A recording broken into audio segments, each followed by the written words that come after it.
Olá, seja muito bem-vindo. Venha tomar um café, uma água, um chá. Que tal um chá? Hoje meu convidado ilustre para um bate-papo especial para você é o Daniel Forjaz. Olá! Olá, tudo bem, Fernanda? Tinha muita vontade de trazê-lo para conversar com você, porque a gente sabe que no mundo que vive doente, que tem como princípio básico cuidar da saúde, tomar remédio, a gente precisa unir forças com quem apresenta um caminho diferente e efetivo para que você consiga cuidar da sua saúde. Afinal de contas, como a gente sempre fala aqui, ter saúde é ter liberdade, não é mesmo? Queria primeiro que você apresentasse para quem está nos assistindo essa história de plantas medicinais. Parece um pouco meio bruxaria, alquimia. De onde vem esse seu interesse e como é que as pessoas podem saber mais sobre esse assunto? Plantas medicinais, eu acho que é o caminho mais básico para o tratamento da saúde. Durante milhares de anos, o homem cuidou da sua saúde com plantas medicinais. Se a gente parar para pensar, as nossas avós, até bisavós, quando tinha algum problema de saúde, o médico vinha até a casa das pessoas, e às vezes não era nem um médico propriamente dito, mas era alguém que entendia de saúde, vinha até a casa das pessoas e trazia uma maleta. Dentro dessa maleta, além de um estetoscópio para verificar os batimentos cardíacos e a respiração, ele trazia muitas plantas medicinais. E trazia tinturas, xaropes, óleos medicinais, trazia realmente aquelas receitas que a gente aprendeu com os nossos avós, com os nossos pais, que realmente funcionavam. Então era um tratamento com compressas, era um tratamento com inalações, um tratamento com chás. Uma terapia que nos direciona de volta para a natureza, para a nossa própria natureza. É muito interessante a gente pensar uma coisa assim, quando eu estou usando uma planta, por exemplo, eu tive um problema no estômago e decidi utilizar a espinheira santa. E é muito comum que as pessoas utilizem a espinheira santa para tratar o estômago. Quando eu busco essa planta e trago ela para o meu tratamento, eu estou alinhando o meu organismo com uma energia que vem da natureza, um potencial farmacológico, fitoterapêutico que veio da natureza, que tem similaridade com a minha própria essência, com a minha própria existência.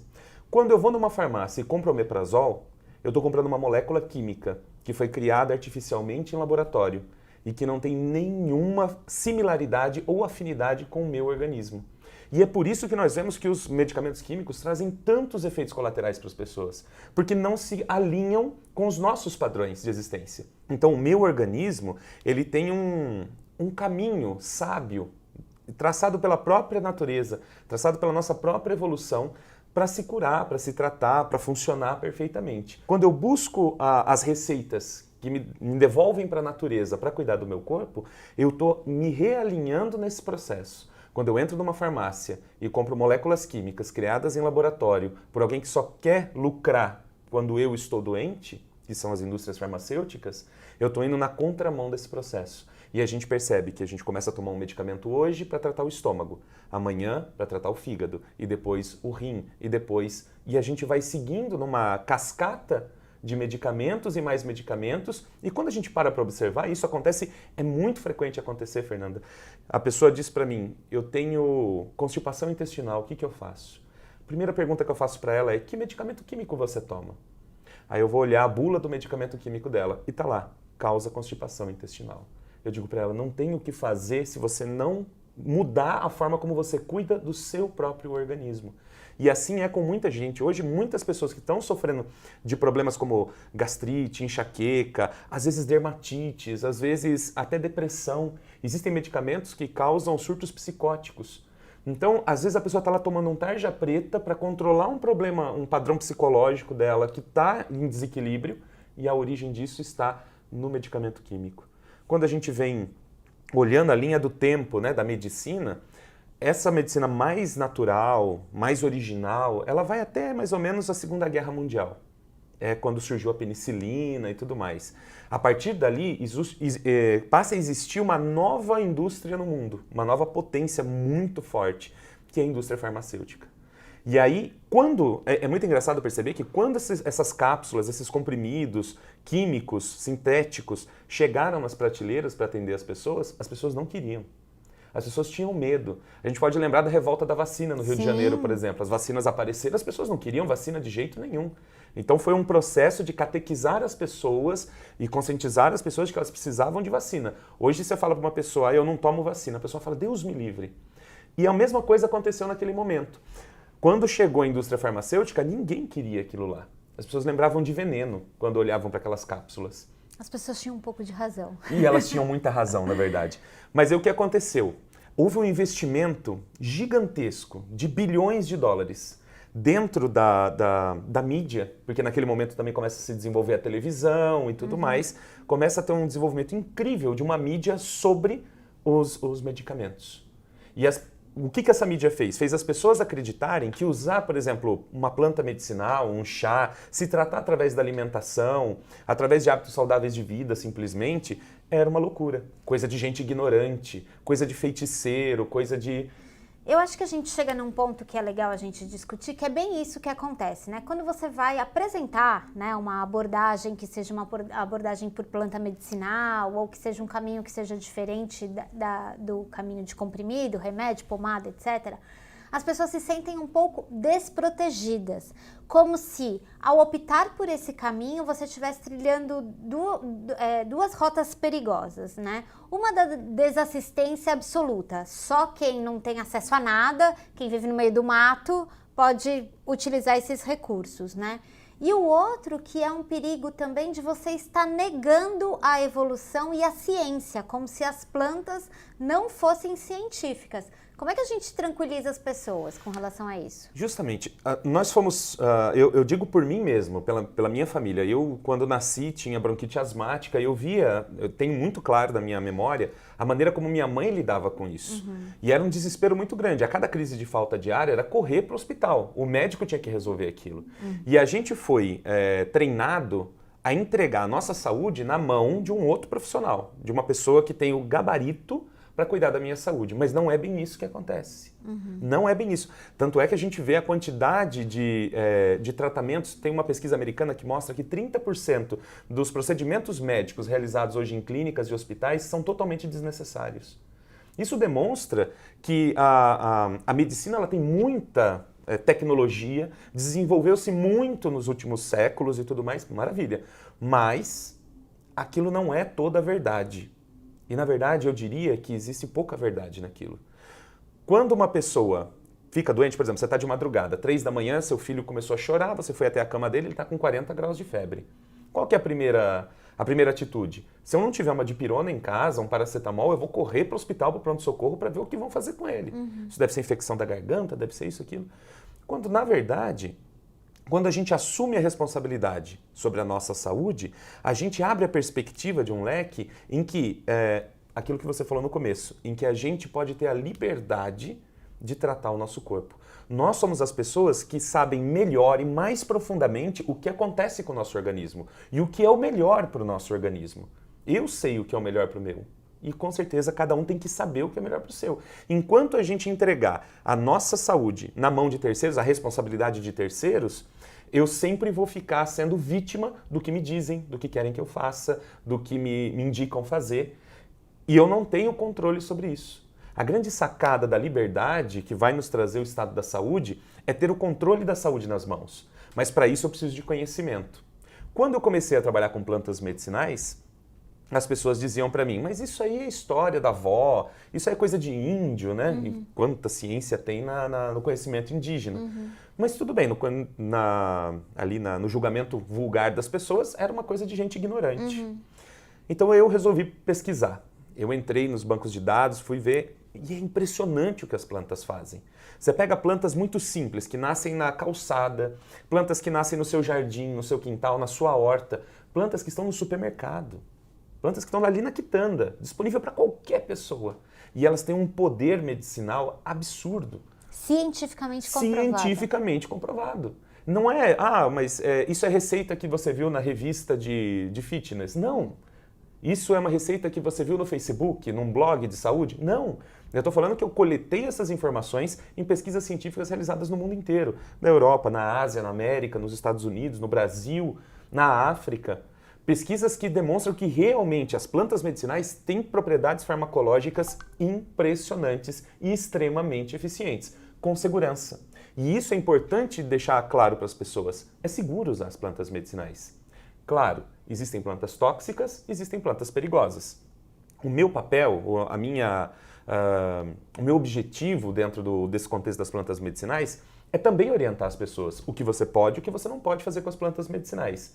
Mas eu sempre digo para as pessoas que acompanham o nosso projeto que se você agir com responsabilidade, com racionalidade, com consciência, se você tiver o conhecimento sobre as plantas medicinais da maneira correta, você vai fazer tratamentos excepcionais, com total segurança e com uma eficiência que é inacreditável.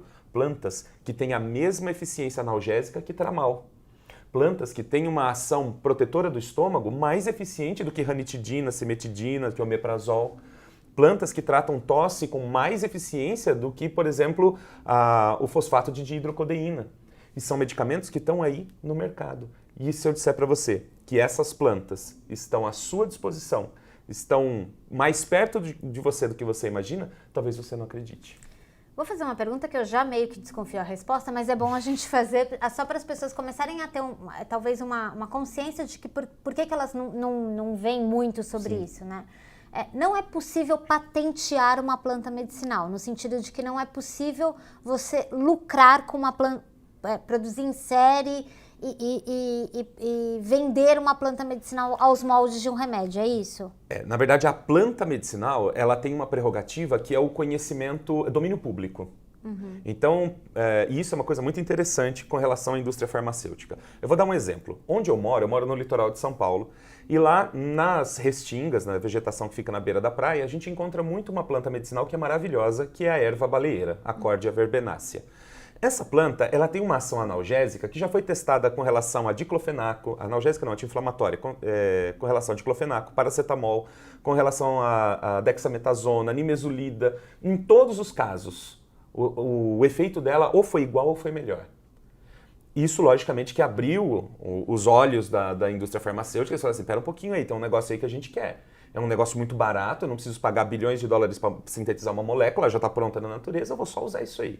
Um laboratório foi lá, pegou essa planta, fez todo o desenvolvimento de um medicamento fitoterápico e hoje você tem no mercado medicamento de uso tópico para inflamações musculares e articulares com uma ação e uma eficiência tão grande que é impressionante, porque ele derruba muitos outros medicamentos que têm a mesma função.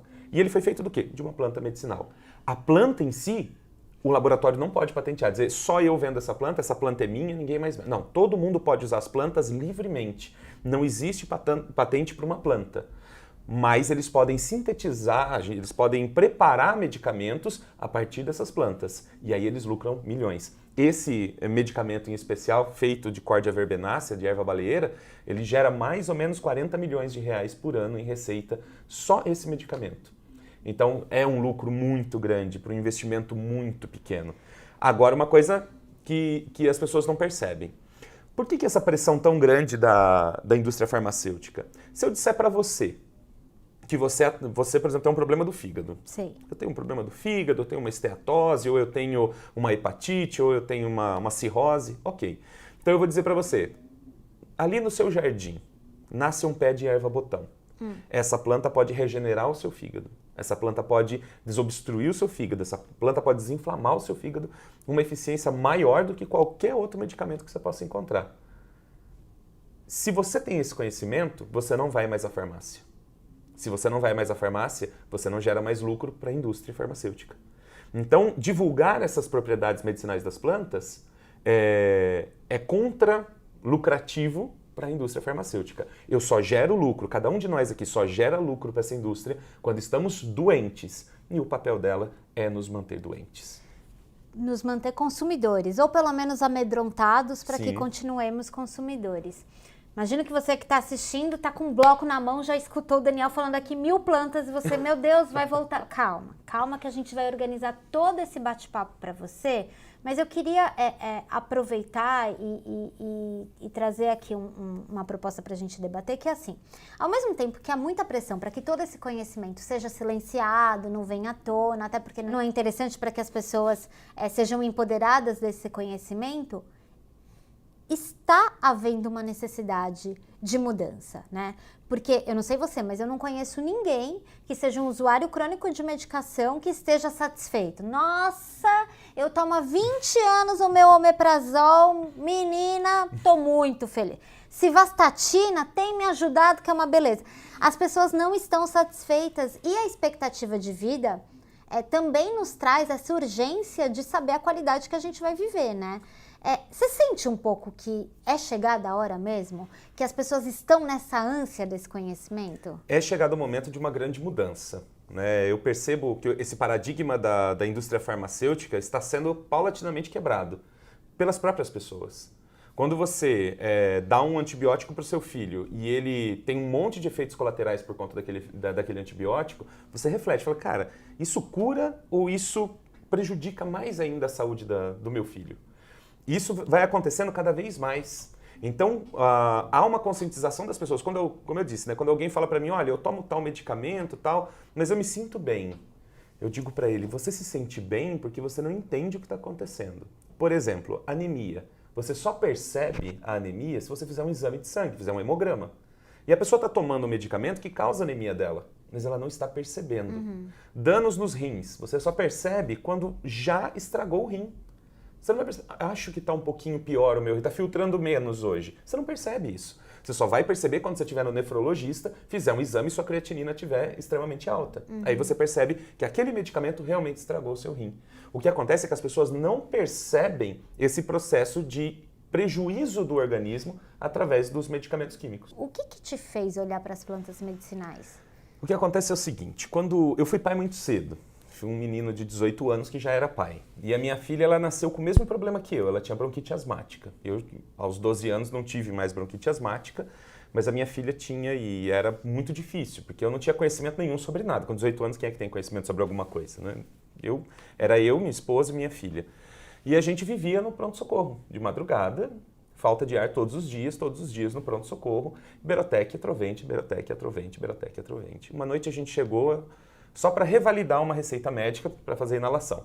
Eu tinha vencido a receita.